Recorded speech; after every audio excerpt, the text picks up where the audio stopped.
in a few fleeting moments' time, once the atmosphere settles. And once that searing symphony of V6 noise begins, when the 5 red lights go out, it will be lights out, and away we go. Lolling over, looking for that decent start on the harder compound. Razin immediately covers him off. It's Vince around the outside. Kareem with a scorching start from P5 on the road to take Tiamat Marduk's place. Safso dropping anchor though.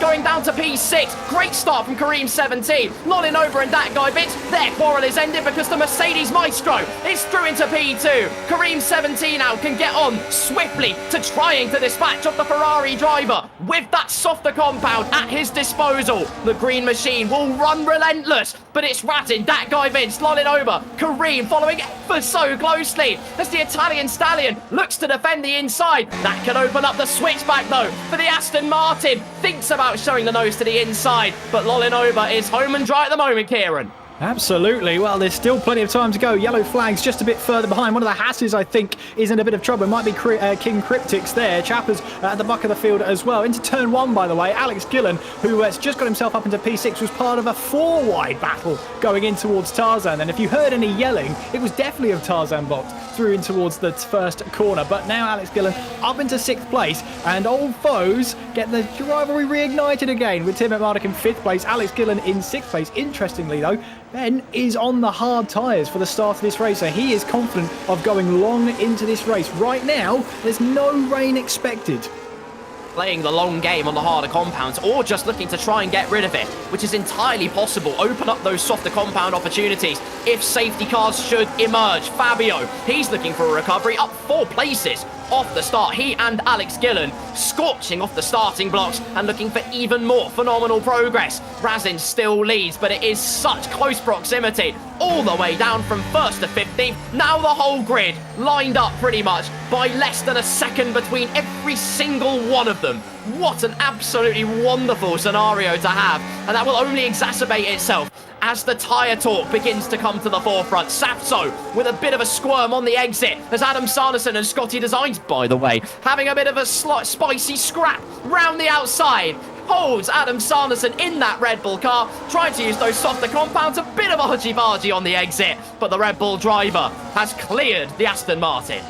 Yes, up into 11th place goes Sanderson, and now we watch on with Alex Gillen on the much softer tyres, the soft tyres against Tiamat Marduk's hard tyres then, but Ben goes way too deep into Tarzan block there. Now that opens up the opportunity for Gillen. They run side by side here through in towards turn 2 and turn 3, and Ben is off. Ben is off into the wall. He's out of the race. He's out of the Dutch Grand Prix, and that is a safety car has been deployed. The old foes combine again. It's happened immediately in the second half of Season 12. Alex Gillen, Tiamat Marduk, on the front page, on the back page. Controversy, downpours. On lap number 3, that is scarcely believable, ladies and gentlemen. It all got dicey. There's your confirmation. Safety car is out, and now the field is neutralised. What do you do on those tyres? It's surely too early to try and make a stop. Everyone probably just going to hold firm at the moment. Tiamat Marduk, though, bows out. That's his first retirement of the season. He wasn't the only one on the hard compound tyres. Matt 212 and King Cryptics, who will probably do well to get off those hard compound tyres, strap on the softer sets, and start to get to work. But my goodness, Kieran, wow, what a controversial start that is. Well, if anybody had their first crash of their co-op career reborn again being in the Creator Series, well, hats off to you, because that was absolutely madness. Well, that all started really from what I saw of Ben Daly running way too deep into Tarzan block and trying to recover, and Alex Gillen saw the opportunity from that point, though, running side by side through towards Gerlach block and Hugenholtz block is always going to be interesting in towards the banking, which favours the inside line. Meanwhile, then, bit pits are very, very busy indeed. We've got Alex Gillen, no surprise, he's probably in for repair of damage as well. We watch on Safso, who's also taking a front wing change. Looks like soft tyres are going on for him, but Alex Gillen rejoins on the hard tyres. Brandon Miles rejoins on mediums, as does Chappers. Safso on the softs. Meanwhile then, Brandon Miles is on the hard tyres, so too is Ricky, so too is Tukey, so too is Chappers. You see, Ricky has gone onto the hard tyres now. My pick for the winner. Well, see how far he goes into this race now. We shall. Playing the long game, lots and lots of people. Alex Gillen and those rolling the dice going for that white striped Pirelli tyre. Everybody else holds firm. The order so far: Razin Chai leading that guy Vince, Lolin Ober, Kareem 70, Infratic, Grid Jokes, Adam Sanderson, Scotty Designs by the way, Ryan L83 and Concept 7 round out our top 10 at the moment. I hear loads of you clamouring for a replay on what on earth happened. All the conundrums and chaos between Tiamat Marnik and Alex Gillen. Our man in Clipboard Corner will have the answers in a few moments' time. In fact, we can throw it over to Clipboard Corner. John, what have you got for us? So first of all, I have from Tiamat Marnik's perspective, he's just gone into turn 1. I'll just show Alex's perspective of his lock-up into turn 1 just in a second. But you can see, just trying to battle with Alex Gillen side by side. Alex chucks one up the inside, just trying to get aggressive and then into the barrier. The wheel comes off of the car and he collects a huge amount of drivers afterwards. But from Alex Gillen's perspective, let's have a look at how this pans out. So you'll see Ben goes wide and locks up, just trying to have a go at Kareem in front, trying to put them under pressure. And it just doesn't work out. Alex Gillen on the soft tyres, he senses the move going. He just tries and go. And it's basically two cars going for the same bit of tarmac. And it just is never going to work out. And, you know, it's one of those moves where it's 6 of one, half a dozen of the other. And I think there'll be a lot of opinions about that. And I just wanted to show also the start from Ricky, but you also see the start from that guy Vince, just on the grass, absolute commitment. Ben around the outside, doing the same move that he did in the lap 3, and getting it wrong that time. But you know, you have to be so on form to get this done. And yeah, Ricky making it work, but then again, it didn't work out for Ben, did it? A debate that will resonate on long into the night. Thank you so much, John, our man in Clipboard Corner. And well, Kieran, it's so tricky to apportion opinions on that particular incident, but when it's so early in the race, you know, it's a conundrum really. It's a double-edged sword. Do you fight it that much? Safety car is in this lap, by the way, ladies and gentlemen. That means we get to go racing. But do you fight it that hard? Do you try and make the move because you do have that tyre advantage? Or do you just play it patient because you know that Ben's got that inferior tyre compound? He would have been outside of a second probably. You can never foretell it, can you? You never can tell, but it's those split-second decisions, isn't it? You've got to be jolly on the spot to take advantage of a mistake, and that's what Gillen was trying to do. And we're not very far away from Razin Shai pressing that loud pedal and getting us back started again. No, we are not. When does he pull the trigger? The answer is now, just before the final corner, and we are back racing here in the Creator Series. Kareem 70 looks to try and get the jump on Lolin Ober. He's the closest driver. Does he look to send one down the inside? He shows the nose, looks for the feint. Lolin Ober's locked up ahead. There could have been a chance, but it's more the case of Brian L83 versus Scotty Designs, by the way, as the Alpine Ace moves up into P8. Excellent stuff. Ricky 03, he's making light work of King Cryptics up to P15. There you go. We'll see how the hard tyres evolve during the course of this next stint. Razin Chai still holds firm. Those soft tyre runners want to clear Lolin Ober as quickly as possible. It's Adam Sanderson who looks extremely close to making a potential move on Grid Jokes, side by side through the right-hander. You don't see a move there often, but Adam Sanderson says, Edwell, try and tell me twice. Through he goes. P6 for the Red Bull driver. The lone Red Bull. Absolutely, yes. Anderson is having a great time out there. Of course, he's on those soft tyres that he started this race on, but nevertheless, up into 6th place right now. It's been a really good start from him as he makes his way through. Started this race in P11, so he's up 5 places from where he started this race. Meanwhile, Ryan L83 started P14, now into P8. Great start from him as well in the Alpine. Now, of course, there have been stoppers who've now got onto a different set of tyres under the safety car, but take nothing away, you've got to be there to take up those positions. We ride on board with Ricky then, who's currently in the points. He wants more than that though. Up the inside of Safso he goes in towards Tarzan. They'll try and get the power down. The soft tyres will favour Safso, so Safso will keep a hold of that position. But you see Ricky is faster on the straight. He was thinking of a move down the inside, no way through there. But look at Safso, so much better traction on those soft tyres, really putting Alex Gillen under pressure. Soft tyre compounds are one of those weird circumstances where it is favourable. Round the outside of Sky Black goes Safso. We're seeing all the unorthodox opportunities, but it's absolutely divine stuff. As round the outside, slight contact, Safso's onto the grass though. The physics sends him spewing off wide, and it is a retreat to P15. Ricky 03 though goes down the inside, and fair play Fair play to Alex Gillen, who just paves the way for Safso to move back on through, and that's great to see, Kieran.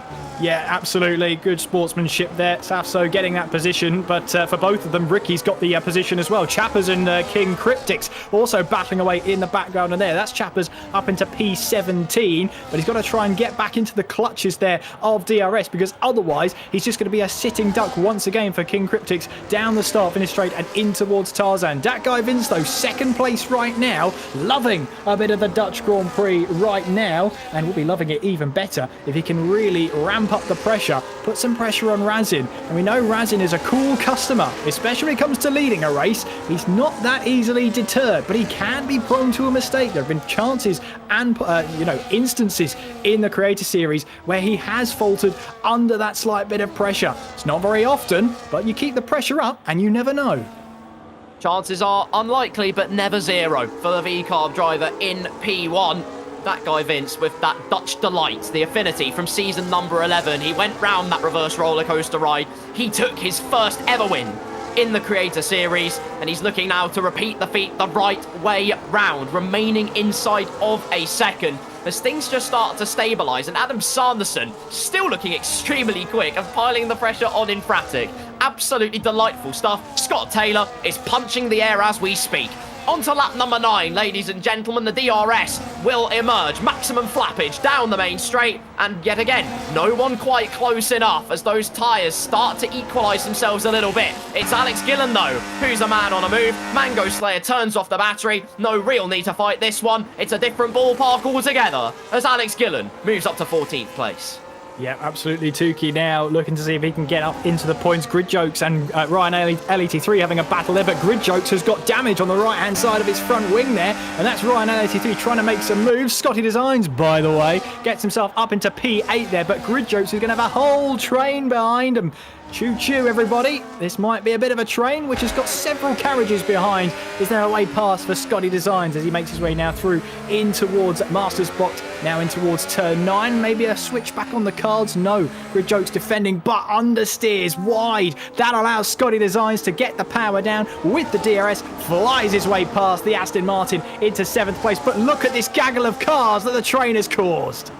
It's unbelievable. Ricky 03 and Safso locking horns through the left-hander. Safso runs rings round the outside, takes 2 to tango. That was a delightful song and dance between those two. Safso currently with the fastest lap of the race. He's looking to make insane progress as Matt 212 just gets clipped on Rhino 83, and that does not send him into an annihilation of an accident. It does keep him in the race. He's lost a whole host of places. Heart in mouth moment once again.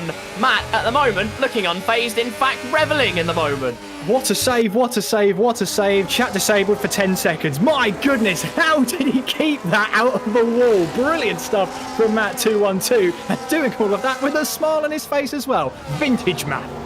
Ricky 03 with damage on the front wing as well. Not entirely sure where he picked that up, if that was with the skirmish with Safso at the end of the previous lap. But all the efforts of Ricky 03 have just become a little bit more difficult to manage. Full P11 on the road, a slight lock-up, and even with a tiny bit of front wing damage, because you carry so much downforce by default on the setup, any crumb of front wing damage immediately exacerbates the issues that you will face around this Zandvoort track. Again, all stabilising. Scotty Designs, by the way, in P7. I sense a reinvigorated Scotty Designs. He knows he's got the pace now. He's in P7. He's fighting for really good points today, Kieran.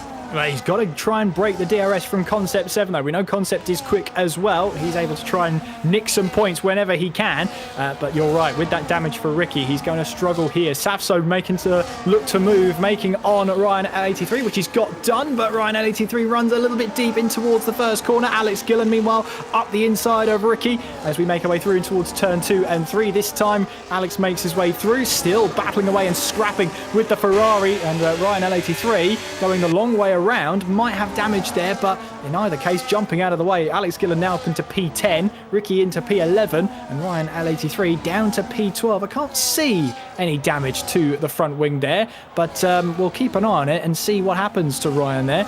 Meanwhile, further up the front of the field, Lolinoba really on the rear diffuser of that guy Vince, as there's a little bit of a train. There's 6 carriages on this one, and Razin leads the way from that guy Vince and Lolinoba rounding off the top 3, with Lolinoba the only one of this lead lead 6 cars on a different tyre, on the medium tyres. So he's just waiting and biding his time for when the mediums are the better delta.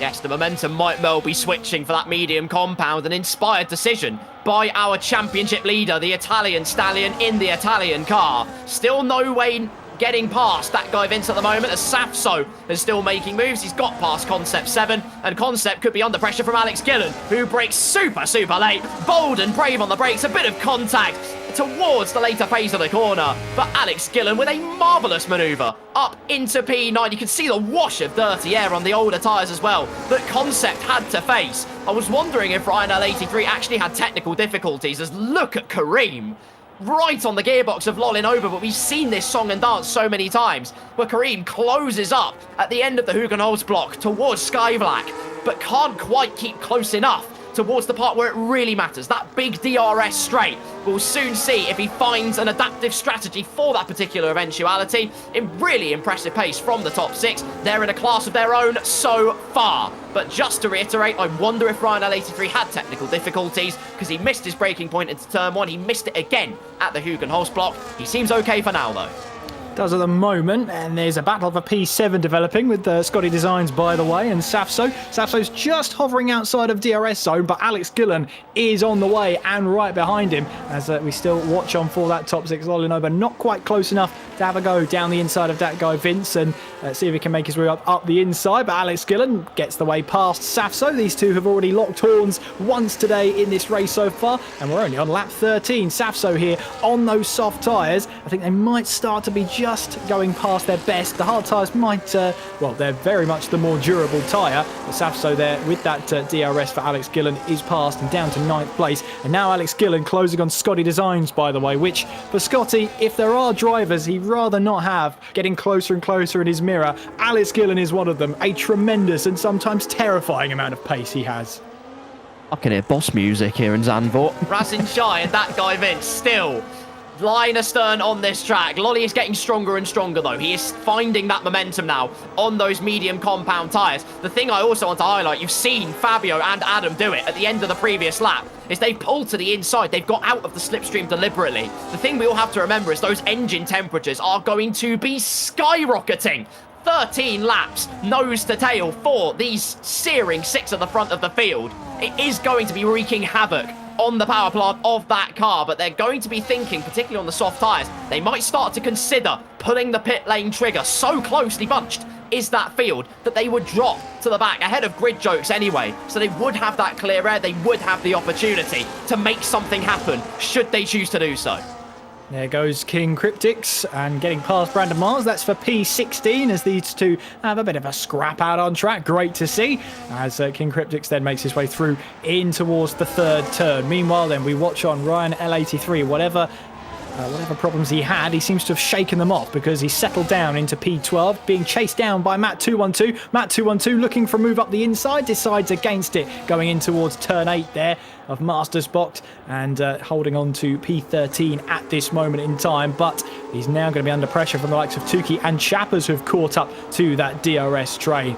Speaking of trains, there's your top 6 all running through line of stern at the moment as we're not far away now from the 15th lap of this race starting. Lolinoba is the only one in that top 6 on a different tyre. He's on the mediums. Everyone else around him is on the soft tyres, but a good run he had out of that final corner. But you see, that guy Vince has the DRS. Lolinoba is closing, and that guy Vince, you saw there, felt maybe the need to go slightly more defensive than he would normally down into turn 1. Gillen, meanwhile, up into P7. He makes the move on Scotty Designs, by the way, moves himself up into 7th place. Concept 7 making a move there on Ricky, but that's not done though. Ricky with the front wing damage trying to hang on in there, but Concept 7 moves himself up into the top 10. The tenacious fellow is Ricky 03. Won't back down from a fight, not easily, but this is where it gets interesting. How do you play the game if you're in that top 3? That guy Vince, ever so close to passing Razin on the previous lap, but he just wants to hold position. He doesn't want to let Lolinoba get a clear run. He has a good chance of winning this race. The way he does that is by keeping this medium tyre runner at bay for as long as possible. And you've got Kareem 70, Infratic and Adam Sarnison all waiting with a bucket of popcorn in case something does go askew for our top three on the road. Alex Gillen is closing in, and rather rapidly, by the way. Now under 3 seconds is the gap, and he's chomping 10th after 10th after 10th out of that margin. Should there not be a safety car in the near future, Alex is in a very good position here. He can go so long on those hard compound tyres, have the longevity. Meanwhile, these guys, depending on what tyres they choose, might have to make another extra stop on top of it as that guy Vince runs round the outside. Doesn't let Lolinova have a whiff at trying to taste the front of the field. The Mercedes man is through, and the Dutch delight is ringing true. Yeah, Vince making that move. Looks so easy as well. I can tell you it's not. Right around the outside. Lovely stuff indeed. As we ride on board with Lolinova then. Now Vince will try and run away and get as far ahead of Razin as he can before the next DRS zone. You did mention that Alex Gillen is catching this top 6. Remember, the top 6 haven't stopped yet in this race. They did not stop under the early safety car. Alex Gillen, of course, did to repair some damage. He's already recovered up into P7. Gillen on the hard tyres, just 2 seconds away now from Sanderson. That's really interesting. What will he do from that position? I mean, surely at that point, he'll have to try and attack and see if he can make up positions, because otherwise he'll have a pit stop in hand, of course, and maybe a pit stop later down the line on a set of softer tyres, but he'll lose some time here if he battles away with this top 6 for too long. Expect him, ladies and gentlemen. Expect Alex Gillen. Never ever write him off. How do you play the game now, though? Razin throws the defensive shape to the inside, which Lolinova can't quite find the answer to the query for. Has to remain in P3. Meanwhile, the 3 at the back of the train are beginning to spread out a little bit. Whether that's to save the engine or whether the tyres are just falling off that much, that's a question that remains to be answered. Alex reeling them in exponentially now on lap number 17 of this race. Lolinova shows it to the inside, though. Here at Sky Black, he's done waiting. The waiting is over. The championship leader is through into P2, and now there is just one car between him and obliterating the gateway for P1. I said, was it going to be a centre approach or was it going to be a Prost approach? That was a centre approach. He saw the gap and went for it. Lolinova up into second place, passing Razin there at such a high speed part of the circuit as well. Through in turn 7. Don't see many overtakes there. You don't see many pulled off like that. But now Vince will have Lolinova right behind him then through in towards the final 2 corners we go. Through turn 13, now through 14 here of Ari Luyendijk boxed. Through in towards that final corner, and with the DRS, look at this then, Lolinova, he feels so much more confident in his tyres. I think that's Sanderson who's just jumped into the pit lane to get rid of those soft tyres, but Lolinova on his mediums has just taken over the lead of the race. Now he should have the better delta on those tyres. He probably sees Alex Gillen is not too far away from this little pack, and now he wants to try and run away. What's happened eventually is we're a quarter of the way through this race, and Lolinova has made that first quarter count. He's through into the lead. We have a new race leader once again. Just the top 3 have really tasted clean air so far in this Grand Prix, but that is the tyre situation. Adam Sanderson with what I think could be an inspired decision here. If the hards fire up just that little bit more quickly, just as quick as he needs them to, so he can gain that undercut, we could see, when all pit stops are said and done, Adam Sanderson leading this race. I know that might be a shocking thought, ladies and gentlemen, but I just want to put that into the universe for you. Lolly looking to try and break a second. The top 5 nose to tail, but look who's made their way into DRS. Alex Gillen, expect him, albeit with a massive power slide out of the left-hander, but expect him. He will have that DRS down the back straight, and now the chase is really on. It is indeed, riding on board with Alex Gillen then as we make our way down the start-finish straight and towards Zandvoort for the 19th time of asking. He did have DRS down that straight as well, so he's got him. Fratic is in front of him. Remember, all these drivers are on older tyres, and they're on tyres that are sort of maybe past their sell-by date. Lolinova's trying to break the DRS of the cars behind him, but Gillen is right in there with the DRS. Anderson then up into the points with Concept 7 coming into the pits. What tyres does he go on to? Looks like it'll be the hard tyres for Concept 7, as there he goes then. Our picture-in-picture sees Concept 7 make his way out onto the circuit. He should rejoin in about 16th place there. Might have some pressure from Ryan L87 whilst he tries to get those tyres fired up. We'll keep a close eye on that one for sure. But Gillen is also one. He's always one to keep an eye on. We've got yellow flags behind. I think that might have been the Mercedes there, potentially of Matt 212. But yeah, that was just by mini-map there. So that could be entirely wrong, but it did look like Matt going slightly wide there, and he goes slightly wide again. Yeah, Matt 2-1-2 he's completely lost it in terms of his mentality for this race. Unfortunate to see Lolinoba agonisingly close to breaking a second. In the meantime, the second Mercedes holds on by the skin of their teeth to remain in P2 to defend from the RB driver behind. Matt 2-1-2 might have got skated up on that exit curb. That might well be a question that we answer in a moment, because it's time to throw it over to Clipbook Corner. John, what have you got, mate?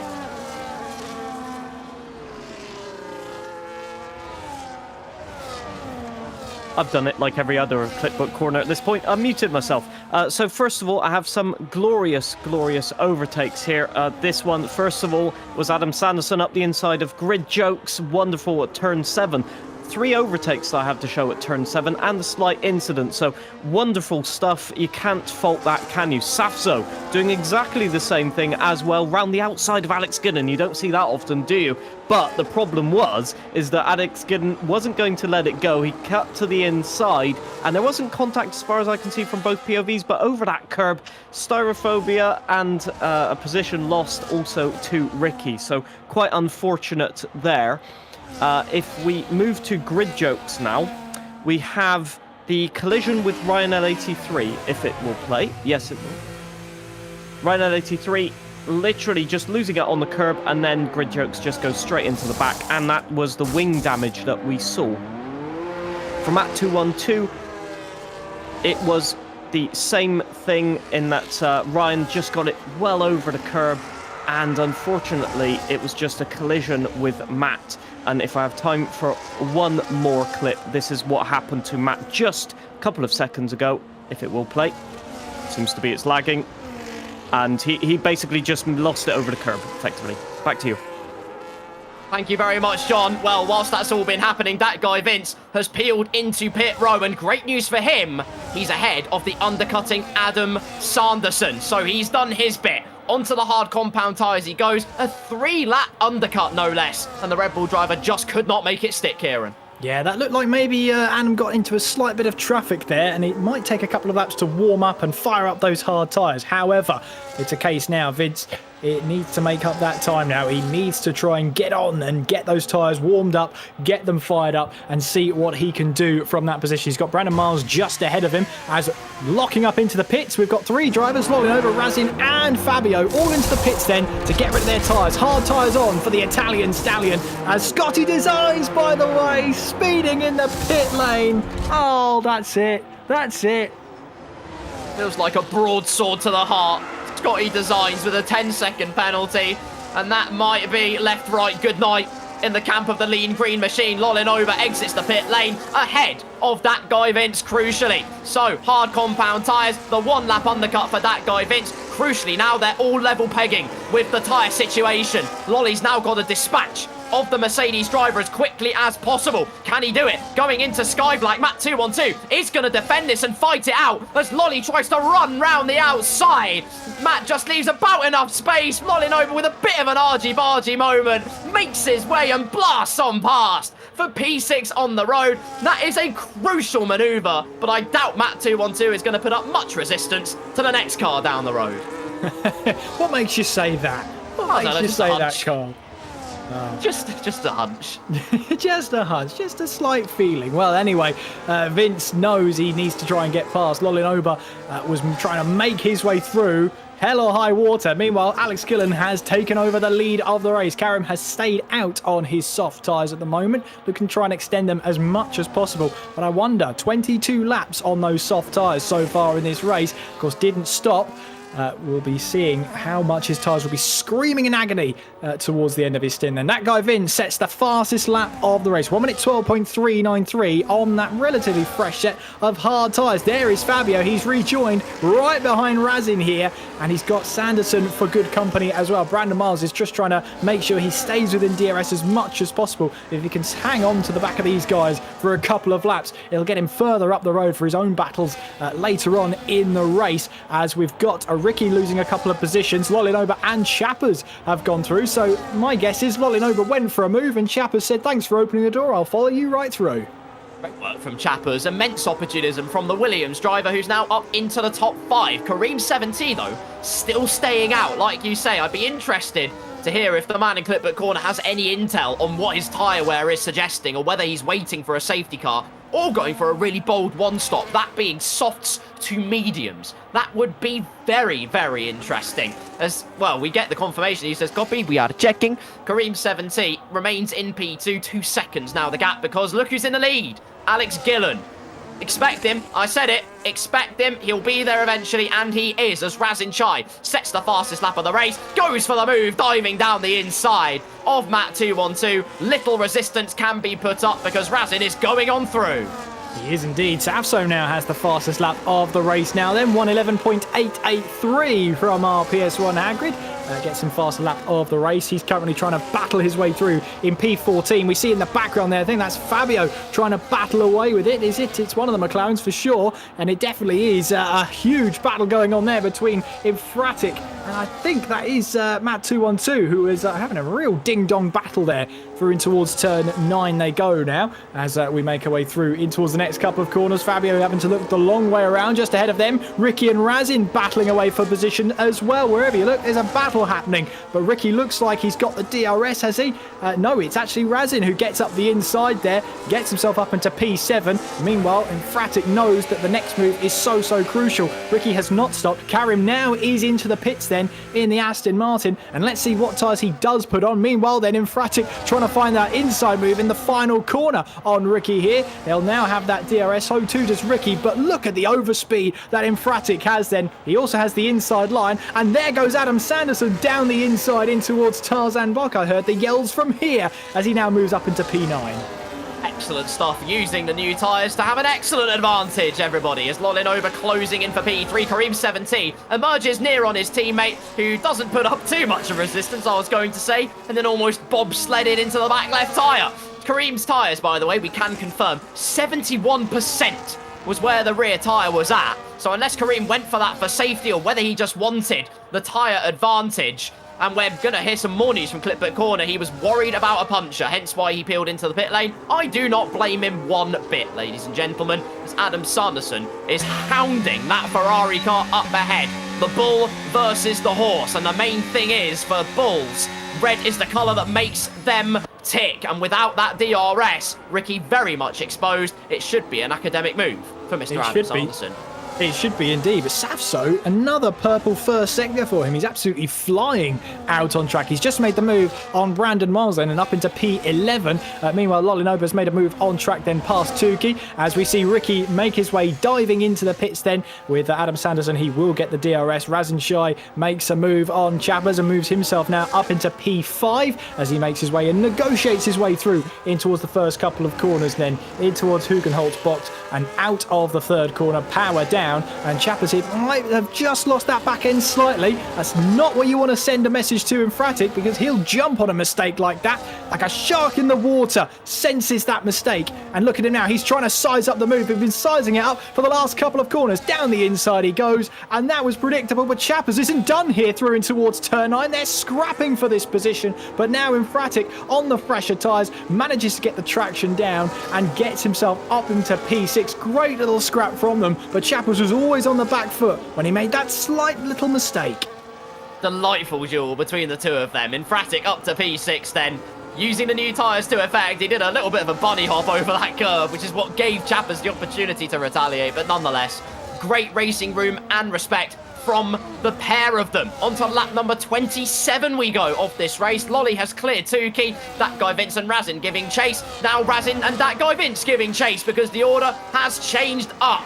The V-Carb driver, the man on a mission. As Safso moves past Matt 212, Kareem 17 next to try and pick the pocket of the Mercedes driver. What I will say, while it's in my head, is credit to the man in Clipboard Corner for actually getting the Matt 212 clip, because I can attest to the fact, having been there so many times before, how tricky it is to get that clip, particularly when it is like on the lap or on the lap previous, to get it all through and over the line. So massive shout outs to John. That is quality work from yourself, sir. Absolutely. And of course, keeping us up to date with tyre wears as well. Alex Gillen on 37% on the front left. Of course, that left-hand side of the car does take the beating here. It really goes through the motions of these medium speed corners. So Alex Gillen will be looking for another stop later on in this race. Now, does he go for the mediums or does he go for the softs? Well, that's going to be a question that only really he can answer, what he'll feel more comfortable on. Riding on board then with Karim as he looks to try and close the gap here on map 212. Picture in picture as he looks to try and size up with a bit of DRS down the main straight here. Karim, of course, learning without the racing line. I can attest that that is the most difficult thing. It's so difficult, in fact, that I left the racing line on. But there we go then, Karim with the DRS flies his way past map 212, and Karim now moves himself up into the top 10. Scotty Designs, by the way, sees that open door and lets himself in too, and gets himself then up into P11. But remember, he's got that 10-second time penalty for speeding in the pit lane. Was outstanding overspeeds into turn one regardless from Scotty Designs. Immaculate manoeuvre. That guy Vince looking to add to that level of immaculate manoeuvres as round the outside he runs before they even make the exit of Sky Black. That is an astonishing move from that guy Vince. Yes, it's on new tyres, but you've got to be brave, you've got to be bold, and it often fortune favours you in that direction. The Mercedes man moves through. He's not letting Razin out of his sights that easily. Tukey demoted down at 2P5, and Lolinoba is setting about trying to catch Alex Gillen. Gap at about 9 seconds, of course. Alex and Lolly both have to pit at least once more in this race, as King Cryptix and Mango, they're having a dicey duel for the American Dream Team, seeing who's lead and top dog on that front.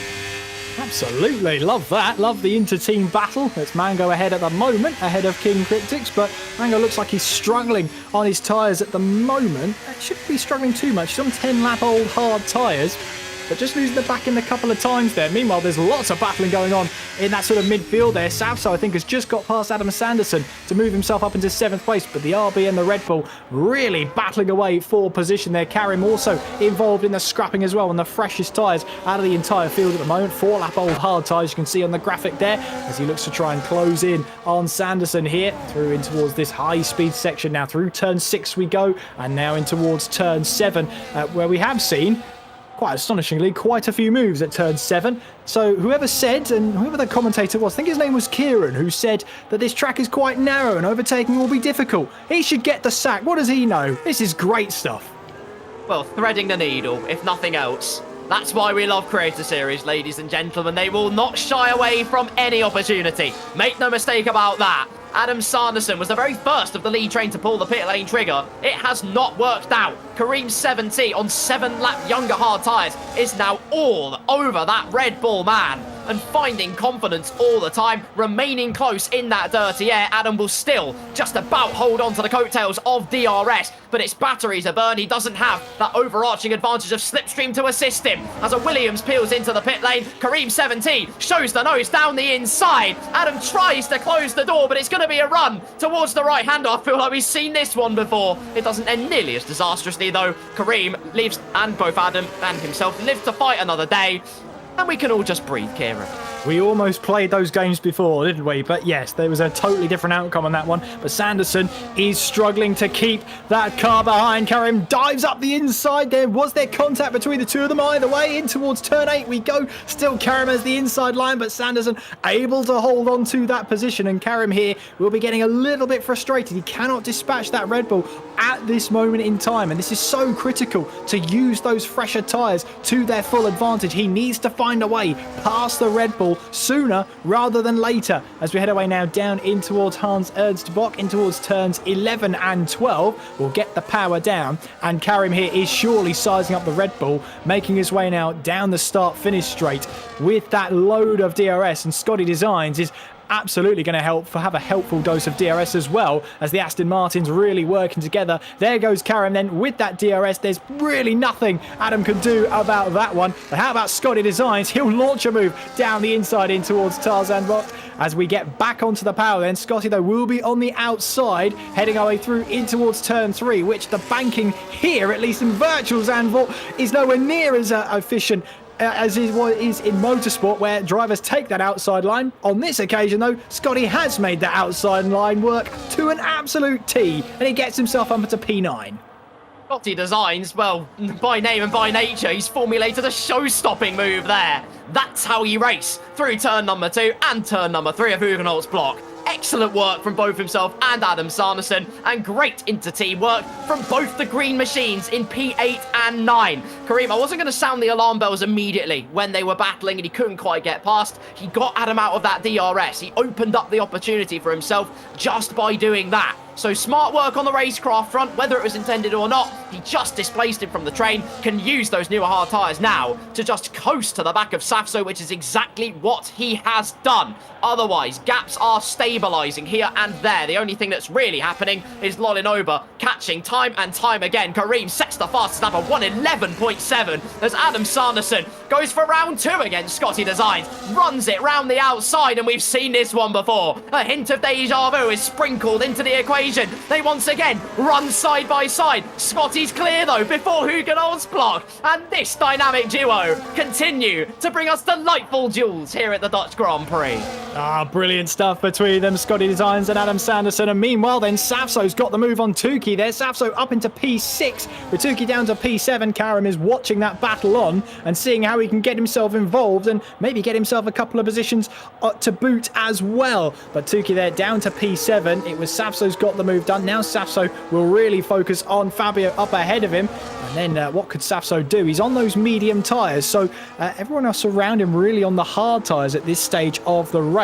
Apart from Scotty Designs, by the way, who just a couple of cars behind is also on those medium tyres. I say that, Infratic's also on the mediums. So mediums for both Infratic and Safso, both the same tyre, both around the same tyre life at the moment. And we'll see now, Tukey has got Karim right behind him as well. And there goes Safso then with the DRS up into P5. How about Tukey then using that DRS as well to good effect to try and get himself up the inside of Infratic. Can't find the way through. Karim here now on the outside, or what it will be the outside of turn 3, until he backs out of it and decides not this time around, but he'll try a little bit of a switch back here against Tukey. Look at that, saw that coming from a mile back, didn't he? Can't quite take full advantage of it for now, but there's a fanciful turn 7 move on the cards here perhaps. Yes, there is. Down the inside goes Karim, and he gets himself up into P7 at turn 7.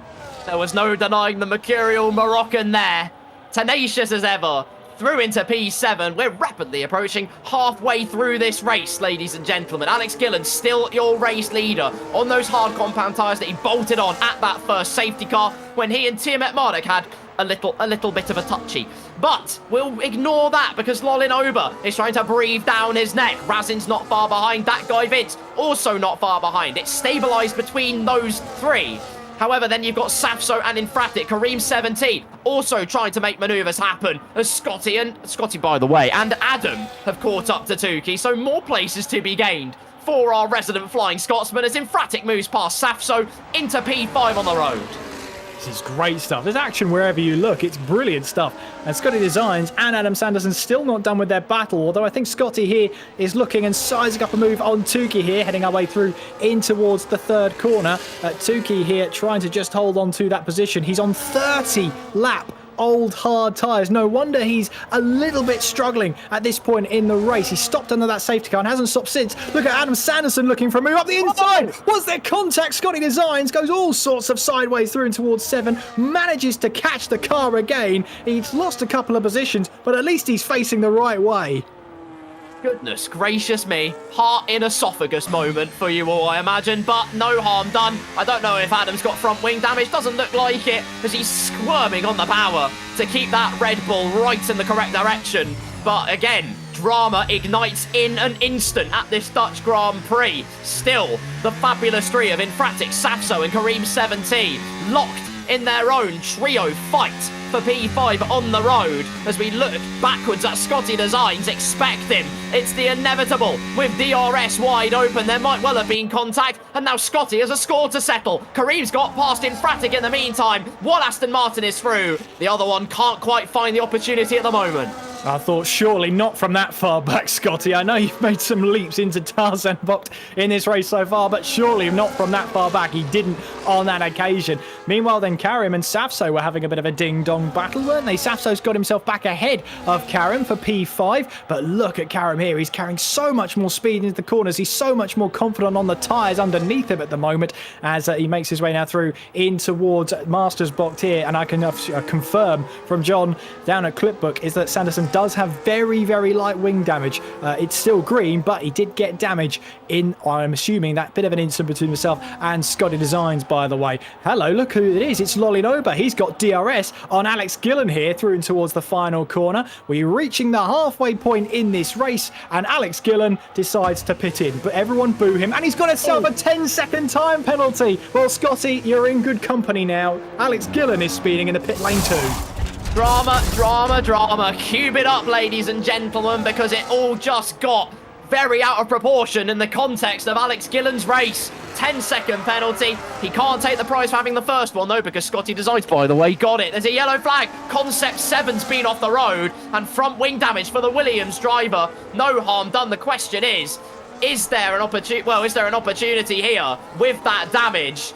Well, to bring something. I'm not suggesting anything, ladies and gentlemen, but it can happen. Oh, it can. Through the penultimate corner we go. Concept 7 is absolutely fine. He's carrying on his merry way. Lolly, of course, is relinquished into that race lead. Tukey has now got, and Alex actually has emerged in P7 after all that. Yes, with a 10-second time penalty, but he's emerged in P7, which really is not that bad at all. And there's the inevitable Concept 7 off into the barriers. But lo and behold, look at this.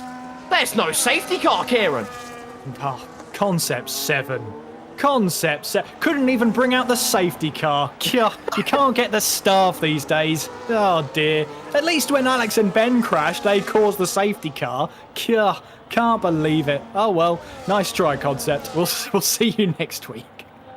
Tried to steal the thunder, as everyone else is going on Concept Stream saying, I went on the internet this week and I found this. Or not, because there wasn't a safety car. Tukey into the pit lane, though. The hard tyres, they are toast. They are done. And Alex actually had to played it quite smart. He's got 2 sets of the hard compound tyres. They clearly have decent pace. Lolinoba had about 17, 18 lap delta on Alex's first set of hards and caught up within that, 17 laps pretty much. He didn't need much time. That tyre delta now belongs to the Alpine driver, and with much less of a gap to try and inherit and make up, well, who knows what he could do, but he does have that penalty over his head.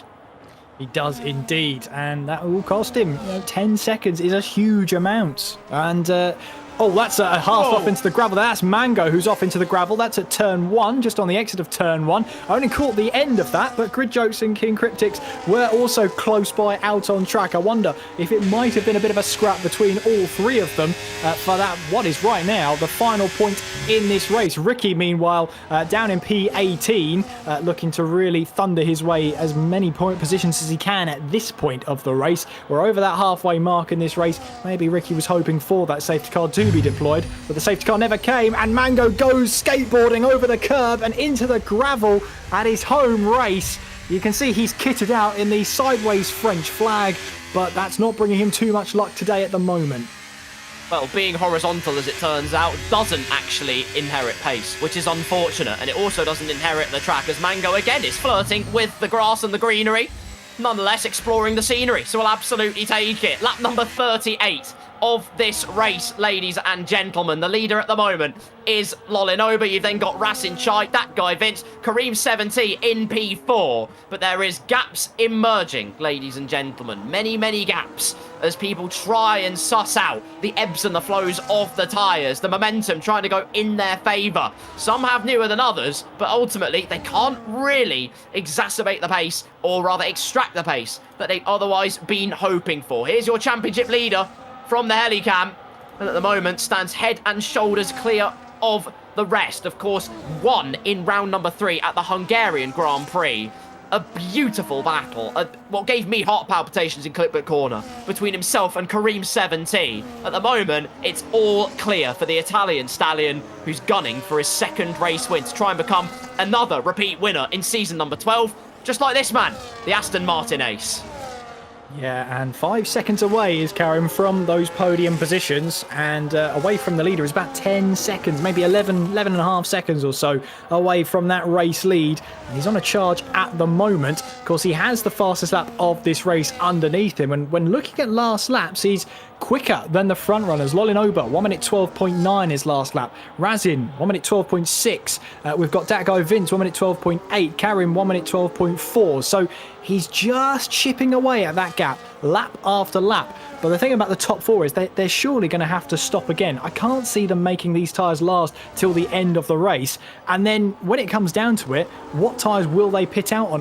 One would assume it's the mediums, but you know what strategies are like. They can change on the fly. Couldn't agree more with you. I can attest to that many, well, I say many, twice a time in the Creator Series, but nonetheless, absolutely love it. Can't get enough of it. Lap number 40 here in this Grand Prix. First of all, if you are just tuning in to this stream, welcome, ladies and gentlemen, to the EA Creator Series. Scotty Designs is quickly going for a move. Our Flying Scotsman chugging along nicely and breezes on past Adam Sanderson for P8 on the road. There has been Dutch drama, Dutch delight in many camps, but we have one man who can round it all up to paint that canvas of commentary and to colour those finishing touches. We have our main man. I'll hand you over to our presenter, and that is Mr. Alex Heron. Thank you very much, Carl. Yeah, we are on lap 40 of 72 here, and we've had quite the exciting race here in the dunes of Zandvoort. I do apologise for my coughing. I'm not feeling great today. But right now, we've got Lolinoba leading the way, but the drama obviously happened on lap 3 with Tim Marduk and his old rival Alex Gillen colliding early on, which brought out the first safety car, which let Gillen stay out a lot longer. He had an early pit stop on the hard tyres and then had a second pit stop. But that 10-second time penalty, will it come back to bite him a bit later on? Another man who's done a very good job this afternoon is the man in 8th place, which is Scotty Designs, by the way, who's currently sitting on another 10-second time penalty. But overall, I think he's had a fantastic race. I mean, his qualifying was very good. He didn't do great at the start, kind of dropped back. But right now, he's sort of sitting around the 8th place, having a great battle with Adam Sanderson. Overtakes have been fantastic this afternoon. Drivers going for overtakes in places you wouldn't normally expect of them. We see Tuki get past Chappers there for 12th place. But Infratic is also still in the fight, chasing down Safso for 5th position. And right now, Lolinoba leading by about 1.4 seconds. So the gap is still very much close enough to cause a very fun and enjoyable end to this Grand Prix. But as that is the recap for the race, I'm going to hand you over to our lovely Clipbook Corner man, who's been paying attention, to everything that I've missed. So, John, show us some of the stuff that's been going on in this race. Indeed, and this time I am unmuted. So we have, first of all, what happened with Lolinoba just trying to overtake his teammate and Chappers. So Lolinoba goes up the inside of Chappers, and Ricky just gets out of the way of both of them. I don't think that was meant to happen, but there you go. I'm sure Chappers will say thank you ever so much. We then have Adam Sanderson, who fell victim to a sandwich of Aston Martin. So Karim goes by, and then Scotty Designs goes, well, hey, I'm going to have a bit of that, please, and thank you ever so much. And you can see the battery on Adam Sanderson's car is just completely drained. There's not much he can do. He's fighting it, but at the end of the day, not any place he can go, and he ends up giving the position after a little bit of argy-bargy. We then move on to Karim, who has a great view of Safso trying to overtake Tuki, and it gets, again, a little bit argy-bargy in turn 7, turn 8, where front wings can be lost, but they all get away with it, sort of, but not so for everybody out there, as we have Adam Sanderson, again, turn 7. It's ramping up to be a crazy corner, that turn 7, as just a little bit of a tap of the tyre, the wing damage, and around goes Scotty Designs, and you can see Adam's a little bit perplexed as to what happened with that one. And I'm not going to play this clip, but the speed limit is 60 kilometers per hour, 62 kilometers per hour. Fine margins in Formula 1. Last of all, what happened with Mango. So just fighting with Grid Jokes and King Cryptics. Tries to go around the outside, 3 wide, argy-bargy into the gravel, onto the curb. Completely beached, as you do right next to Zandvoort Beach. And there away they go into the distance. And then, all on his own, he just manages to sadly get a little bit of oversteer over the curb and same thing into the gravel. A little bit of an unlucky one, but a lot of stuff has been happening, as you can see. Back to the commentary team. Thank you, John. Thank you, Alex. Well done for soldiering on with your voice, my friend. But welcome back to this lovely commentary corner with myself, Carl Poranic, and Kieran McGinley. We are on lap number 43, and Alex Gillen is looking to make some moves here.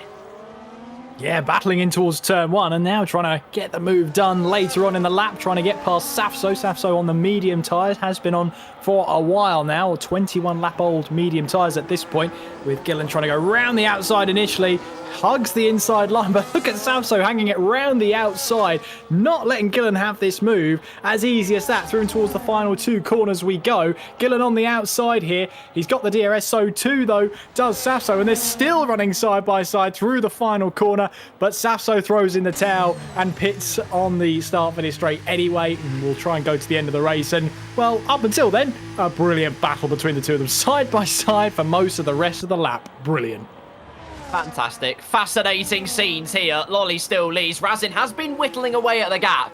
It's been ebbing and flowing. They're basically equal on pace. On particularly the last lap, they were equal to each other. 1 minute 12.7, 1 minute 12.7. Where does Safso emerge after his final pit stop, where he didn't speed? 62 kilometers an hour is close, but ultimately, you did speed. Safso didn't, and he's emerged in P11. Not too far behind Tukey, and that will be rather pleasing for our resident PS1 Hagrid. But Razin Shai gaining time. He is teetering closer and closer to that DRS. Same age of tyres. It's been brewing up for a while here. The dynamic duo from race number 1 are going to combine maybe once again for the first race of the second half. Indeed. There is Fabio then on the back of Alex Gillen as we make our way through into those final 2 corners then, as Fabio makes his way around here through those right-handers. Got the DRS now on Alex Gillen, and now he'll make his way on towards the start-finish straight. 22-lap-old medium tyres for Infratic as he'll look to try and get that position back down in towards the first corner. Gillen's on the fresher tyres, 9-lap-old hard tyres. He should be able to get those to the end of the race. Safso also rejoining on a set of the hard tyres, so again, he should be able to go to the end on those ones. And Scotty Designs, by the way, rejoining on hard tyres. He has served his 10-second penalty, and he's rejoined all the way down in P14. He's got Brandon Miles to pass, and then it's a bit of a gap to Chappers, but if he keeps his head down and, you know, with the pace he's showing today, he can easily make that gap up.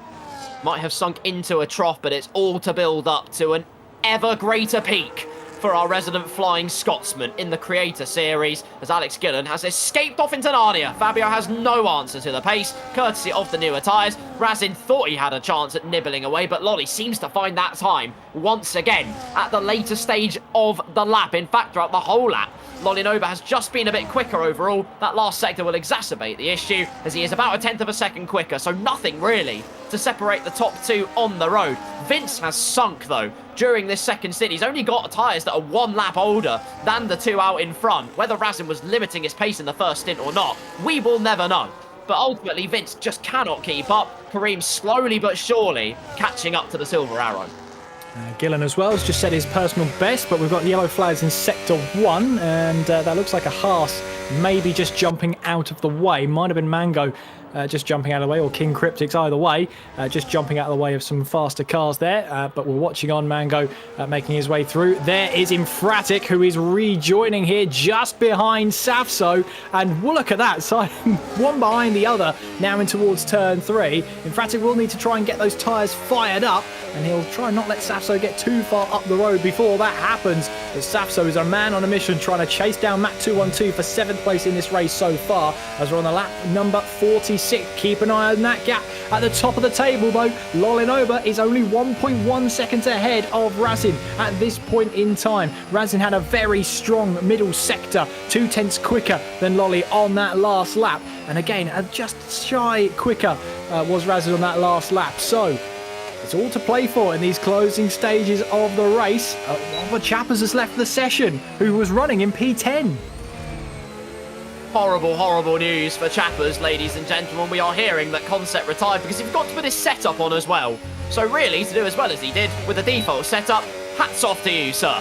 Lap number 47, Infratic holds the DRS to Safso, who he himself is getting closer and closer to DRS on Matt 212 and Tuki up ahead. Matt looked to throw the shape, not nearly close enough to try and make a manoeuvre. Razin again teetering ever so close, but once you get closer and closer to that dirty air, of course, naturally, it affects the car more. You don't have that ascendancy, that surplus of strength that you might have had previously, but millimetric margins can lead to meteoric moments. Razin tried with a slide through the right-hander, and where he saw DRS firmly in his clutches, it slipped through his fingers once again at the end of lap 47. But not by much, though. Not by much. He's getting so close to Lolly, but he just can't quite get that gap under a second at the detection point. Must say as well, Matt 212 is involved in those battles. He has stopped, but he's only run hard tyres in this race. He has to stop again to put on a fresh set of another compound of tyres. So watch out for him towards the end of the race. He'll most likely probably put on a set of mediums. Maybe he'll go for softs and try and really gun it towards the end of the race. But right now, he needs to make sure this stint goes as well as possible. Right now in the DRS of Tuki is not a bad place to be, but he's under pressure from Safso and Infratic. And those are two gentlemen you really don't want on your case when your tyres are that much older. Couldn't agree more with you. Safso with the domino effect. He's more confident on the brakes and he uses that to the best of his ability. Down the inside, wheel banging at the exit, but Safso's going to be ahead at that second stanza. Matt's going to hold the inside as long as possible, but the surplus in traction belongs to the RB driver, and Infratic with a sumptuous switch back out of the Huguenots block up to P8. The newer tyres gang just looking to dispatch of the rest up ahead of them so they can get that clear air, put the foot to the floor. Lap number 48, ladies and gentlemen. We are 8/12 of the way through this race, and that is 2/3. But Razin is within DRS, so things just got a little bit more exciting up at the front of the pecking order. Sorry, I can't get over the 12th one. They say to prepare for everything in commentary. I wasn't expecting that. More fractions than you need? Yes, please. Meanwhile, Safso is wanting more positions. He says, yes, please. He's got 6th place Tuki in his sights through and towards the final couple of corners, but he's also got Infratic right behind him as well. And who has the better state of battery at this stage? Can Fabio try and make his way through? Tuki goes defensive, goes to the inside line, but there goes Safso, and there goes Fabio, who loops it right around the outside in towards Tarzan. Can he get the power down? I think he has done it. Infratic with the double overtake to get himself into P6. Fantastic stuff from Fabio.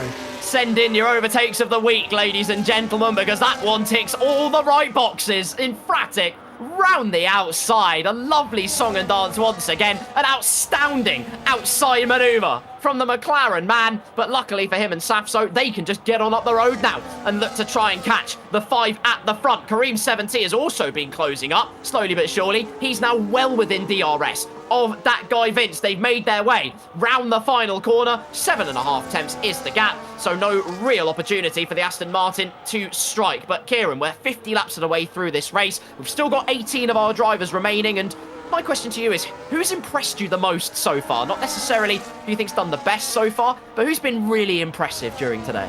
I mean, I have to say, the man we're watching right now, Infratic, started P13, currently in P6, and at the pace he's going to be a thorn in the side of the race leaders. But there goes Safso. I'm going to interrupt myself here. He's got his way back into P6, and I wonder if Infratic may be thinking about the long term here. Perhaps work with Safso in those DRS zones to try and grab and get closer to the cars ahead. The problem is they're 19 seconds away from Alex Gillen, who's in 5th place. Ryan 83 just set the fastest lap of the race.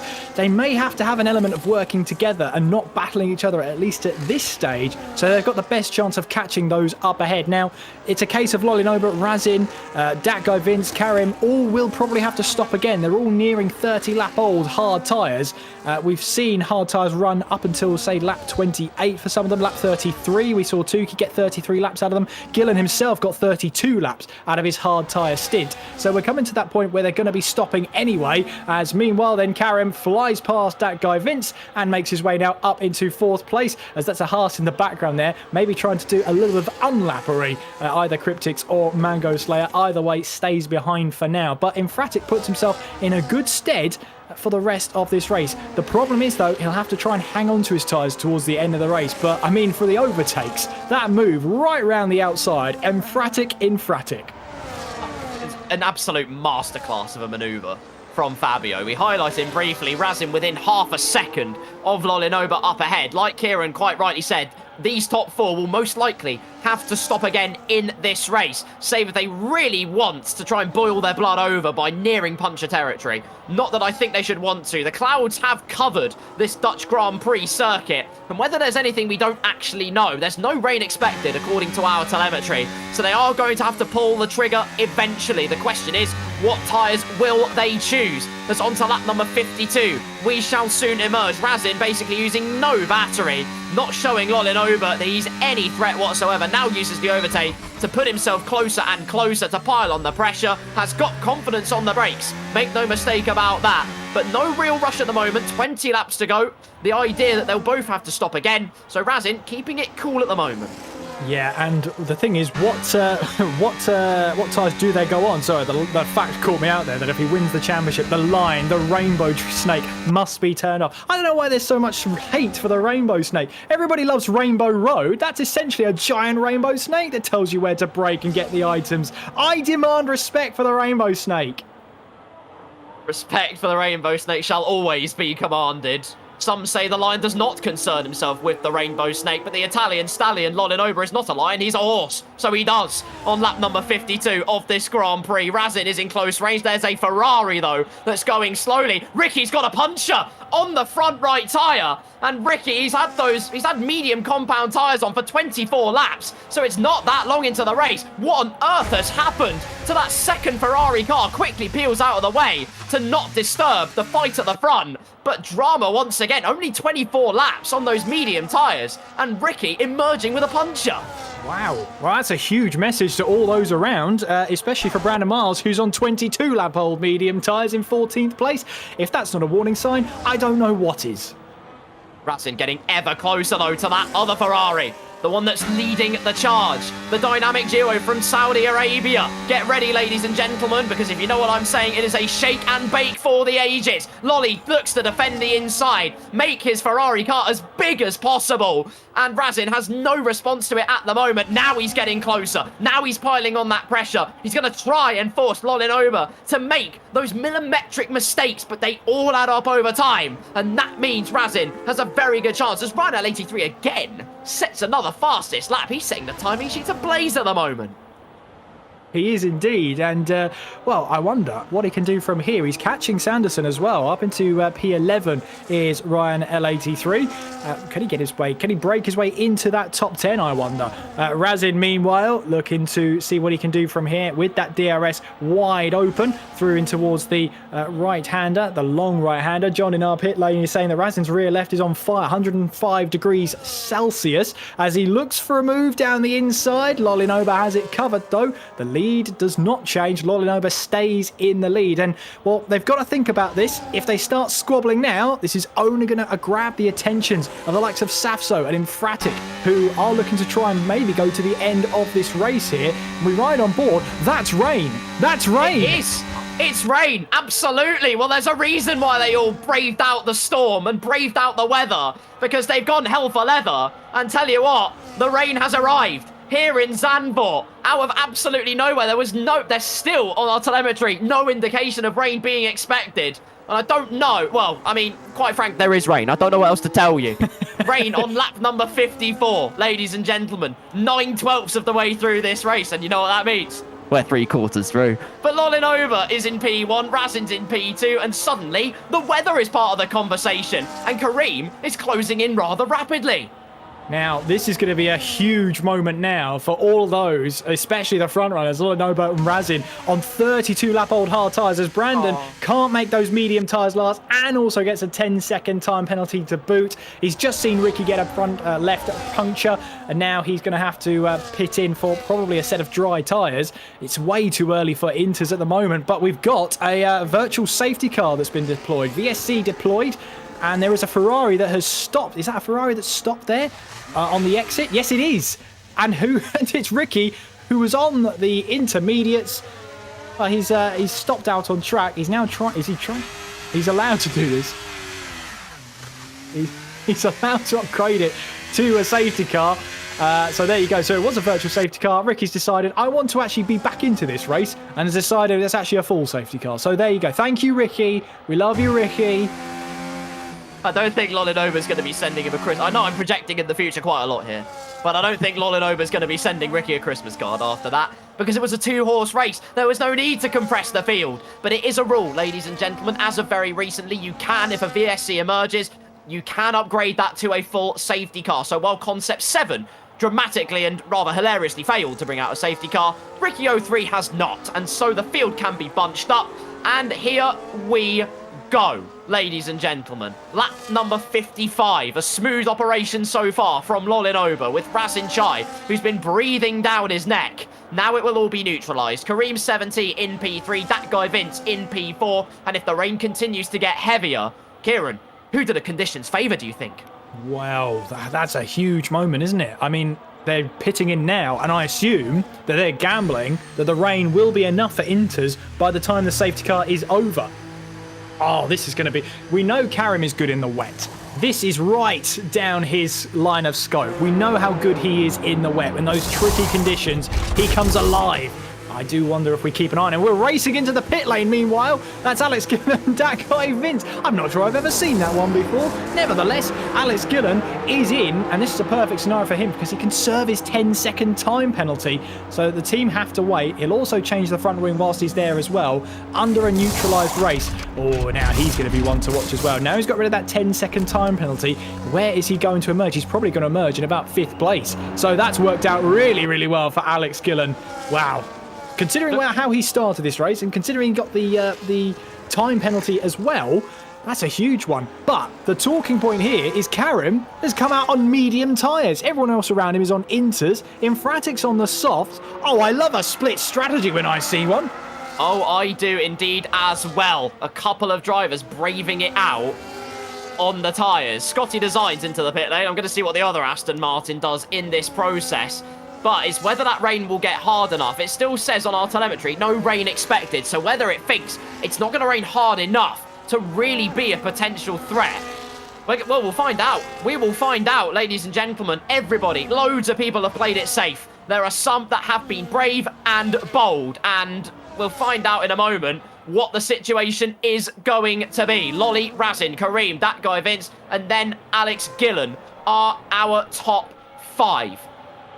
Something is brewing here in the Dutch Dunes. And while it is brewing, we might as well bring it to fever pitch, because we've got John Harris in Clipbook Corner. Over to you, mate.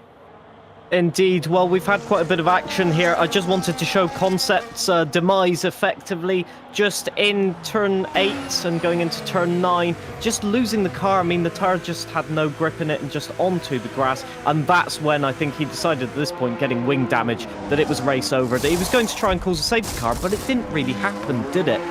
Moving over to Alex Gillen, I just wanted to showcase this lovely side-by-side action. I mean, I love fair racing, and I love the fact that these guys can be so precise. They can just throw it into corners, going side-by-side. Infratic trying to defend, the battery flashing. It's got all of it in this clip right now. Safso doing a great job around the outside, and they carry this on all the way to turn 1. It's very, very rare that you see on-track racing where they can go this long side-by-side.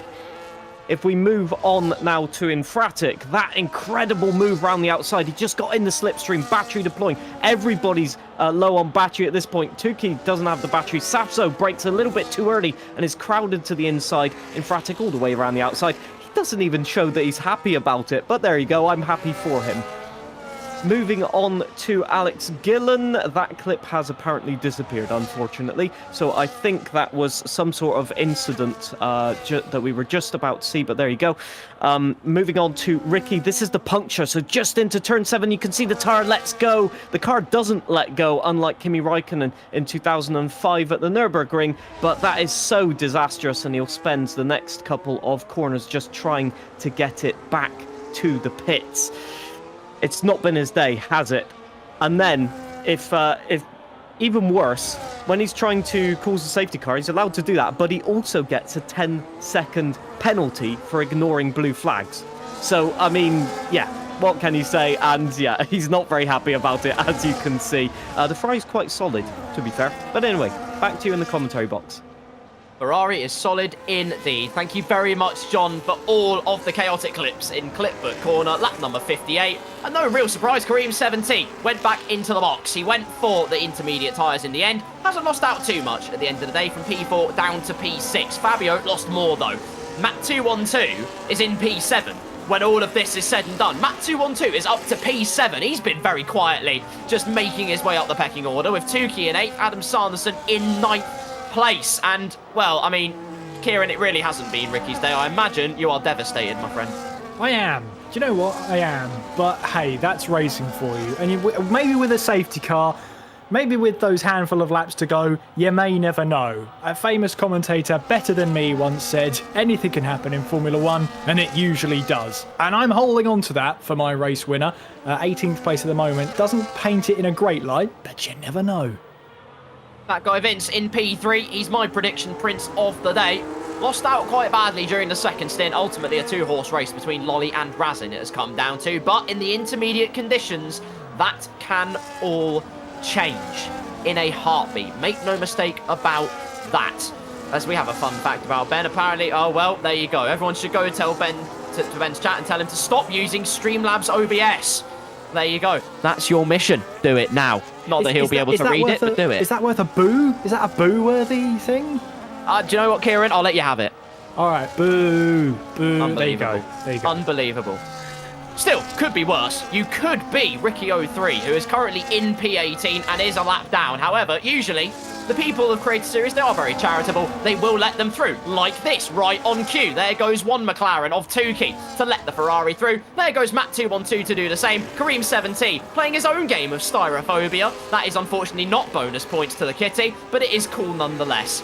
Our wild card in our hearts, ladies and gentlemen, as more people go slaloming off near the sand dunes of Zandvoort as Ricky waits for his opportunity to get past the Mercedes. If we remove all context from this clip, this is an amazing drive from Ricky 03 as the whole grid just paves the way for him and he takes the race win, Kieran. Wouldn't we love to see that? Oh, I love that. I love that. You ever see the, what was it? Ford versus Ferrari, Le Mans. You know, you get into the zone and so all of a sudden, what's it, 8,000 RPM? So all of a sudden you get this tunnel that everything falls into place. That's what's happening to Ricky right now.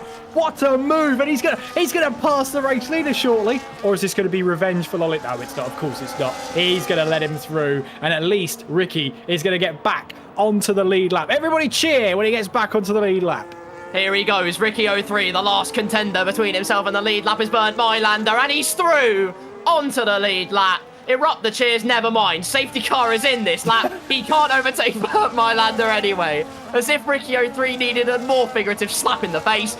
There it is right there. Safety car in this lap. It will be 13 tours of this Dutch Grand Prix circuit to decide the winner of round number 6 to see who starts the second half of the season in the most superlative light possible. So, Lolin Ober, back the field up. Razin now. How do you play this game? When do you pull the trigger? It was Razin at the forefront last time. He knows what tricks could be played. Lolly likes to leave it late, though. We have green flag racing when the race leader decides to put his foot to the floor, and it's during the last corner. Great restart from Lolin Ober. We are back racing as that guy Vince is burning the battery on Razin Chai, catching the RB driver napping. The Silver Arrows look to send a slingshot round the outside. Razin defends diligently, though. Kareem 17 is already looking to make one place up. He revels in the wet conditions, whatever the weather. Kareem 17, you better believe he's there. One position gained already for the green machine. Yeah, that's on position gain from considering he went onto the medium tyres initially. Perhaps that was a mistake. He came back into the pits. He got back onto a set of intermediate tyres. We're expecting the rain to last till the end of the race now. We've had our telemetry update that said no rain expected to, now rain for the rest of it. I love it. We have a great weather forecasting system here. It's just as accurate as real life. You see, we don't take this thing seriously. How dare you? We've got a totally accurate weather forecast system. Meanwhile then, Lolin Ober trying to run away, timed that timed that restart to real perfection, and Razin there just couldn't quite get the power down. Gridjokes, meanwhile, is up into 11th place now. Just made the move on Chappers to get himself up a position there. Watch out there for Razin. You've got Alex Gillen in P4. Now, what a race he's had. It's been up, down, side to side, everything. It's up and down like a roller coaster, especially here in Zandvoort. But right now, he's on good pace to have a podium under his belt. And that would be a heroic effort from him, considering the race he's had. I couldn't agree more with you. I don't even know whether he picked up the front wing damage, to be honest, whether he chose not to repair it after the bend contact. But either way, he has replaced that front wing. He has got a scorching pace, and he's challenging that guy Vince for the podium places. Kareem also a whisker away, but Lolinova's intermediate pace is absolutely immense. Already breaking outside of a second of Razin Shai. He's looking to seal and deliver this win in the most comfortable fashion possible. Battles up and down though. Infratic looking to try and get past Adam Sanderson. He's closing in all the time. 1.5 tenths the gap. But it's just not going to happen at the moment. A biff of the diffuser though. Just a statement of intent saying, I'm there. Watch yourself, my friend. You've got to watch carefully though, because Gridjokes, Chappers, they're waiting in the wings as well. They are indeed, and in these tricky conditions with no more DRS, and oh, that's a big slide from Fratic there. That's Gridjokes who tries it up the inside now, getting the power down. Gridjokes has definitely found a little bit more pace in these tricky conditions as well. He has to stay behind Infratic as we head our way through in towards these next couple of corners then, but Infratic really feeling the pressure from Gridjokes at this stage of the race. This is a battle for a place inside of the top 10. Lolinova just about a second away from Razin, as once again Infratic loses that back end slightly through the penultimate corner. Watch out for Gridjokes here. He'll try and dump the battery, I'm sure. Is there a move on here for the Sauber to have a move down the inside? He certainly thinks about it, but perhaps is only filling the mirrors of the McLaren on this occasion. Infratic, though, really feeling that pressure. The wet weather, the equaliser, if you will. Tukey locked and loaded to try and make a move on Matt 212. Not going to happen, though. You need that overall slingshot and advantage, which Kareem 70 is looking for. He's closing on Alex Gillen at a rapid rate of knots. Below 2 tenths of a second. The dirty air, though, is almost exponentially increased in the wet conditions. It's an absolute horror show to try and follow another car, but Alex Gillen, feeling the pressure, drops to 7 tenths behind that guy Vince as holy mother of steering lock. That is quite outrageous from Kareem 17. Look at this. Throwing the car in, praying it sticks, and at the moment it is sticking. Look at the way the rear end is dancing. You can see it with every single micro correction the Aston Martin driver makes. He loves the wet weather conditions, and with the way the rear end is swinging like a pendulum, he's on the move and he's in the groove, but he's got to make it count.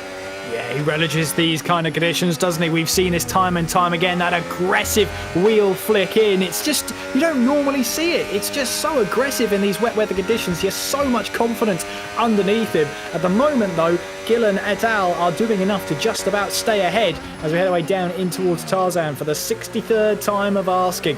Is there a move on here for Karim in these closing stages? Can he fight his way up towards the podium? Lolinova has got that gap to just over a second ahead of Razin Shai at the moment, but at the same time, it is sort of bobbing and weaving that gap there. It goes to 1.2, a lap ago it's down just under a second, so both of them really trying to push as hard as they can at the closing stages of this race with 11 to 12 to go. No, 11. I've lost count. That's so much action's going on. I don't know what lap we're on. I think it's about 9.5 tours, if my maths are correct, of this Zandvoort circuit. Meanwhile, Ricky 03, he's got 40 seconds to make up. And the rest. Back to Gridjokes, though. He's well on his way to try, as someone random has joined. Get out of here, mate. This is not the time to be throwing in curveballs, because Gridjokes is trying to throw a curveball all of his own. Make a pass on Fabio, the McLaren Maestro, for P10, the top 10 on the road, no less. Gridjokes has got great pace. I feel like he's gone quite under the radar. Most of the time, it just does not materialise, mostly down to luck. But he does have the pace. A top 10 finish, that could set him well on his way here. It really could as he makes his way through in towards the final corner. Yes, he's had a good amount of points. His best finish was when he picked up 8 points at the Hungarian Grand Prix. So he's been really in the points for most of this season. His only non-points finish was at the Canadian Grand Prix, where he didn't finish the race at all. So whenever he's finished a race this season, he's finished within that top 15. So he's in a great lick of form at the moment in terms of point scoring. He would love for this to be his best result of the season. He needs to get the power down, but Infratic is feeling the pressure there, but Grid Jokes maybe slightly wide through towards the third turn there. Indeed so. Grid Jokes, well, thought about trying to use the outside line, but you think it's realism, my friend? No, sir. You've got to minimise that distance to try and make ends meet. Still, going for that earlier turn in, adapting to the dirty air. All adaptivity, all the time, for every single one of our drivers, as gaps still stabilise. Alex Gillen is the man on a mission, piling on the pressure on that guy Vince. Mercedes man looking for his second podium of the season. Alex Gillen looking for another podium. Of course, he got the race win in Canada. Another podium to the equation. He says he likes not being in the championship fight. He doesn't put that pressure on. It's less sweaty. But if he continues on the vein of form he's in, the conversation only has to be, can he challenge for the championship? You put him in any sort of race, he's already going to be in that conversation, isn't he? But Alex Gillen closing and closing, looking for a move right around the outside of Vince, then in towards Tarzan then. Is there the momentum? Not on this occasion. Vince holds on to that position for now, but look at Karim here, looking to try and take full advantage of this if he can. Maybe a nudge on the back of Gillen there from Karim. He gets the power down, and once again, this battle for third place carries on its merry way through towards turns 4 and 5 before we make our way through in towards this long turn 6 and now turn 7 through that long right-hander in towards Masters turn here of turn 8. Again, it's so easy to clip that curve, and there's that curve that has caught out a couple of drivers on the left-hand side there, going skating and all into that part of the circuit. But right now, everyone is doing their best in these tricky conditions here. Now, these are drivers maybe that, of course, running a dry setup for most of this race, gambled on it staying dry, or at least if it stays dry, at least if it rains, I should say, that it doesn't rain for a huge amount, so that really it's a dry setup race. I wonder how many drivers have gambled on maybe running a higher wing setup so that they're prepared for the rain. Well, it is still falling. It's meant to stay here for the rest of the race. We'll see now who has that full advantage. Meanwhile then, Alex Gillen in the slipstream of Vince. He's burning that battery as much as he can. He has to go the long way round again then if he wants this move in towards Tarzan, but he got onto the grass there and loses the back end. Karim goes through and Gillen gets that rear wheel on the grass on the left-hand side of the corner, completely unsettled the car. He managed to recover it, but at the cost of one position, he's down to 5th. You look at the definition of oversent in the Formula 1 dictionary. That's it right there. Alex Gillen dipping a wheel on the grass, and that was all she wrote in the quest for P3. Karim already pounding the rear end of that Mercedes car. Immediate effect. The Aston Martin driver is not going to let this one go lying down. He wants that podium. There could still be a chance for the win here. Lolly and Razin aren't getting away nearly at the rate that they think they should be. So Karim 17, if he can clear Vince quickly and efficiently, there is a decent chance here for the Aston Martin driver, but time is not on his side whatsoever, as underneath Qatar Airways they go. And well, who's going to fly the most? Who is going to send spirits soaring, no matter what camp you're in? Lolly has the lead, Razin back within a second, Karim looking for P3.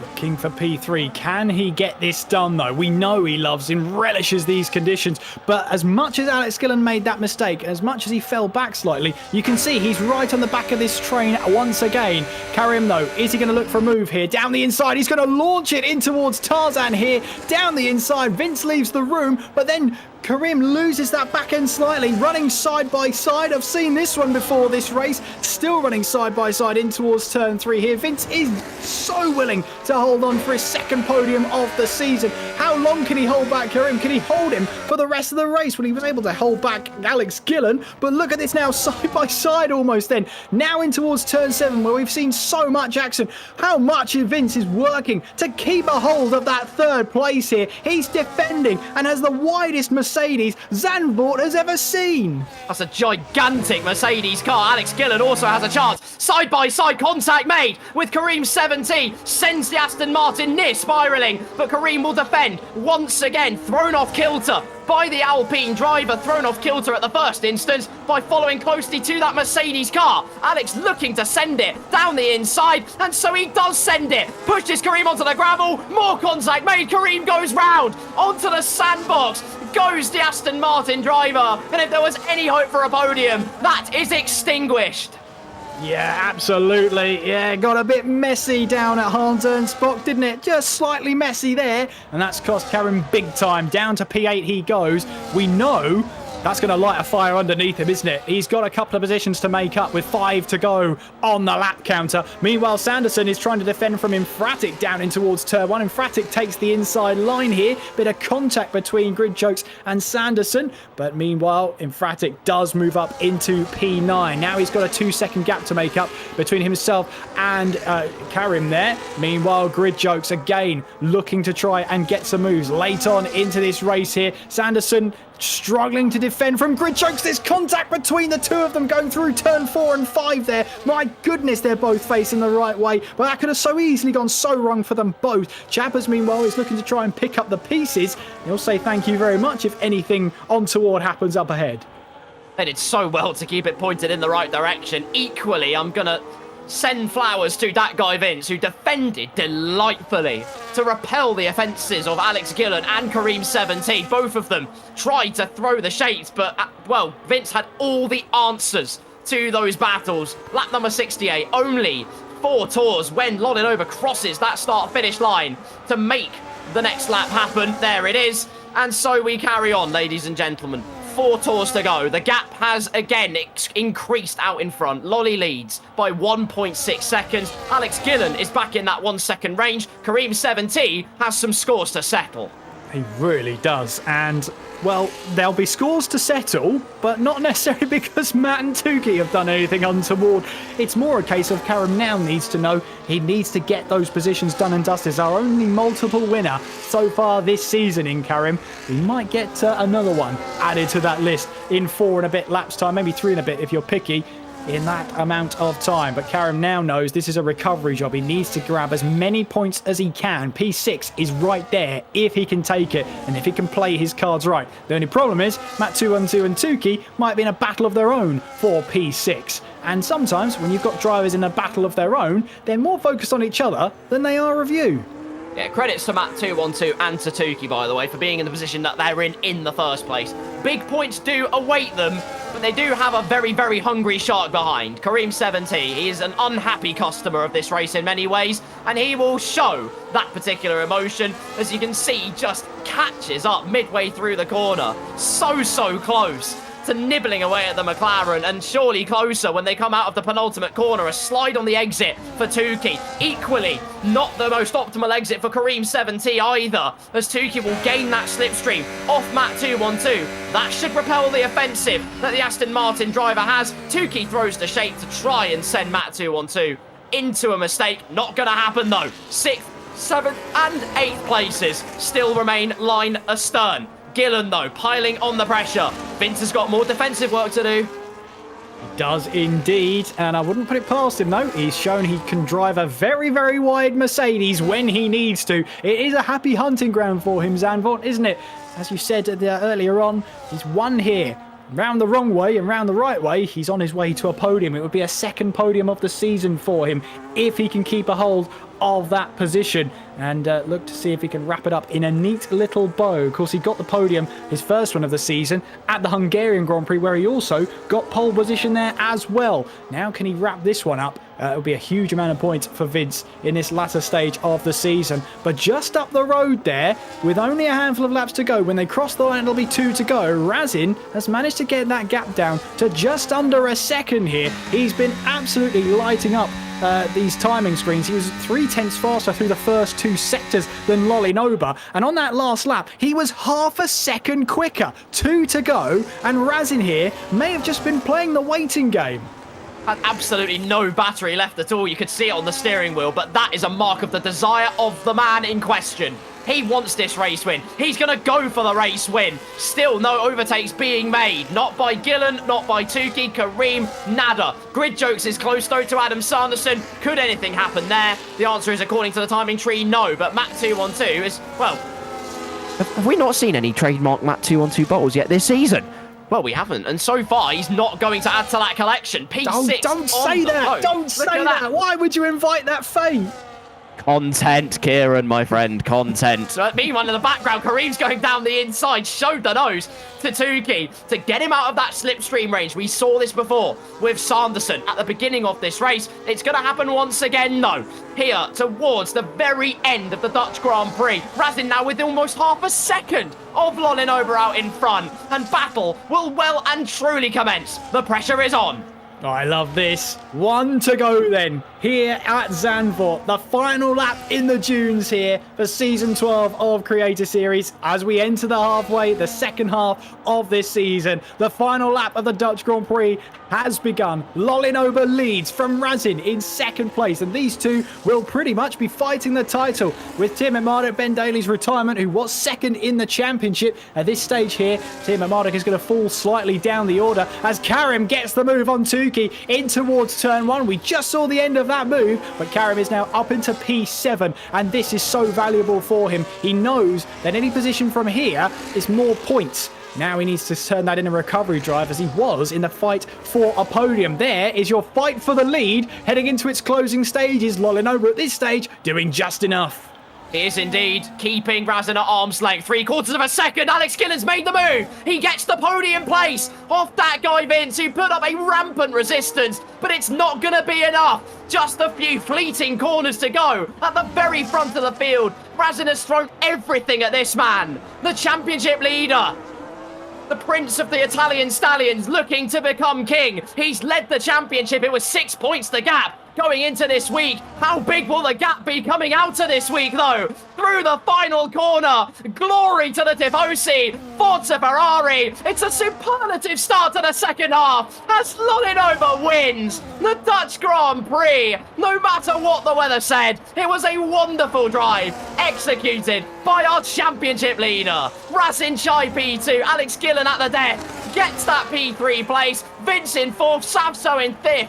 Matt 212 comes home for P6. Kareem closed in all the time, but it just wasn't to be. We then have both the McLarens and Adam Sanderson, who holds on by the skin of his teeth. It's a drag race between our Flying Scotsman and Rhino 83. And great news, Kieran, the Flying Scotsman's done it. He has indeed. P13 there, as I saw Ryan 83 maybe pull out the Ross Chastain in towards the final corner there. Didn't quite work for him that time around, but I really appreciate the effort. And Mango Slayer comes across the line to grab a point here in the Creator Series. That's his 5th point of the season, so very nicely done indeed from Mango. As we'll see here, King Cryptics make his way through the final corner onto the start-finish line and grab that P17, but at least he did finish on the lead lap. But what a day for the Tifosi at one end of the table. It's going remarkably well for Lolinover. Absolutely it is. Everyone enclosed in a massive Ferrari sandwich. Right at the forefront, the sweetest of the deal. Lolinover struts on over. That is a disgraceful celebration, how dare you. But he wins the Dutch Grand Prix. It is a all British podium alongside him, with Razin and Alex Gillen taking the spoils. Lift the trophy aloft. It's our second repeat winner of season number 12. An increase in the lead of the championship. What a way to kick it off. Let the celebrations flow, and you can't really fault anything that Lolly or Razin did this race. They executed a brilliant one out there, Kieran. They really did. I mean, we were all eyes on the, weather forecast. And, the drivers at the front there saw something completely different as cleanest driver goes the way of grid jokes. So he gets the bonus point there. So lovely stuff from him, with Ryan 83 getting the fastest lap as well. But it's the day for Lolinover and Razin as they gambled, and the gamble paid off. Really did. Razin Chai and Alex Gillen round out the podium places. That guy Vince Safso, Matt 212. Marvellous from you, sir. Kareem 70. 7 in name, 7 by nature. Tuki, Infratic, and Adam Sanderson round out our top 10, with Grid Jokes, Chapper, Scotty Designs, by the way, Rhino 83, Mango Slayer, Brandon Miles, and King Cryptics, and Ricky 03 rounding out our finishing order. And then there were 2 DNFs in the form of Concept and Tiamat Marduk. Well, great news, ladies and gentlemen. That is the end of racing proceedings